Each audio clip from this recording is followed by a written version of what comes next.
आप लोगों को बहुत बहुत धन्यवाद। जहाँ तक रहा सवाल चुनाव प्रचार के दौरान मैं संसदीय क्षेत्र में जनता के बीच में जा रहा हूँ, तो जनता के द्वारा मुझे अपार जन समर्थन स्नेह मिल रहा है, आशीर्वाद मिल रहा है। और मेरा ऐसा मानना है कि पूरे पूर्वांचल में संसदीय क्षेत्र बांसगांव को लेकर के जनता जो है इस 2024 के चुनाव में विजय श्री का नया इतिहास बनाने जा रही है, मेरा ऐसा मानना है। मैं सम्मानित संसदीय क्षेत्र बांसगांव की जनता को भरोसा दिलाना चाहता हूं कि 15 सालों में जो वर्तमान सांसद को आप लोगों ने देखा, जिन्होंने 3 बार से मुझे हराया, इससे पहले इनकी माता जी को भी 5 साल आप लोगों ने देखा था। 15 साल के इनके कार्यकाल में गोरखपुर से बनारस तक राष्ट्रीय राजमार्ग की क्या हालत है, जितने राष्ट्रीय राजमार्ग पे ओवरब्रिज बनाए गए हैं, अंडरपास जो दिए गए हैं, जहां होना चाहिए वहां नहीं दिया गया, जहां नहीं होना चाहिए वहां दिया गया है। राष्ट्रीय राजमार्ग के किनारे के सर्विस मार्ग की बहुत बुरी हालत है, चलने लायक नहीं है।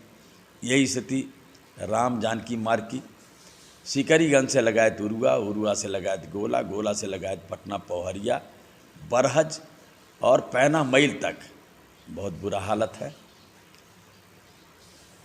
यही स्थिति गोरखपुर से लेकर के सहजनवा तक जो राष्ट्रीय राजमार्ग लखनऊ है, जो राष्ट्रीय राजमार्ग लखनऊ में गोरखपुर से लगाए सहजनवा के बीच में सर्विस रेल की हालत बहुत बुरी है।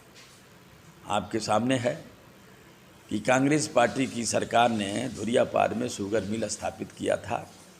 आज भी कुछ उसके कर्मचारी बैठ करके तनख्वाह ले रहे हैं।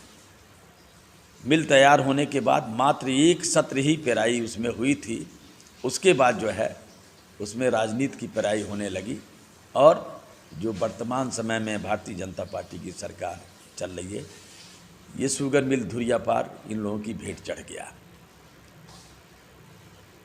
ये जो गोला में जो सरजू नदी पे जो पिलर खड़े होकर के जो पुल जो है अभी तक जो है निर्माणाधीन कार्य पूरा नहीं हुआ, अप्रोच नहीं पूरा हुआ, पुल पर स्लेब नहीं पड़े, जिसको लेकर के पूरे दक्षिणांचल के आवागमन को ध्यान में रख करके कि गोरखपुर से गाजीपुर की जो दूरी कम हो जाए, 10 सालों से अधूरा पुल पूरे पूर्वांचल को और ये जितने भी क्षेत्र के जनप्रतिनिधि हैं, सांसद हैं, उन लोगों को आईना दिखाता है अपने हालात पर।